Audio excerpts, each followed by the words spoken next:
अस्सलाम वालेकुम दोस्तों, दासी टीवी यूट्यूब चैनल में भली कार अॼु अपडेट तव्हांखे ॾींदासीं बेहतरीन अपडेट पंजाबी ड्रामे जी।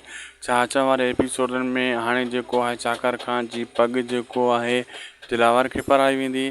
छा अचण वारे एपिसोडनि में चाकर खान अकबर खान जे क़दमनि में किरी करे जेको आहे माफ़ियूं वठी करे उतां सोणी खे वापसि वठी ईंदो, छो त हुनखे पंहिंजे ॻोठ वारनि जे साम्हूं पंहिंजी पग बचाइणी आहे।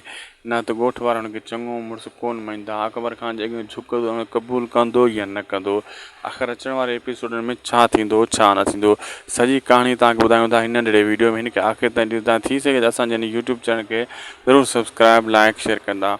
दोस्तों, हाणे सभु ॻोठ वारा इहो पक कयूं वेठा आहिनि त हाणे चाकर खान जेकी सोणी वारी ग़लती कई आहे त इन जी पग लाहे कंहिं ॿिए खे ॾियूं। ऐं सांवल जी सलाह आहे दिलावर खे, ऐं ॻोठ वारा सम्झनि पिया त मतां सांवल पाण पग पाए, लेकिन ईअं न थींदो। दोस्तों, हीअ दिलावर जे लाइ सांवल चए थो, लेकिन कुझु ॻोठ वारा चवंदा सांवल तूं ई इहा पग पा, लेकिन सांवल मना करे छॾींदो।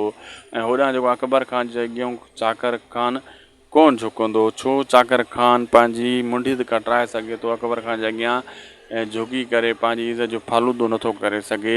ऐं उनखे धमकियूं ॾींदो ज़बरदस्ती जूं, चवंदो मां पंहिंजे ज़ोर ते वापसि ॿांह वठंदुसि।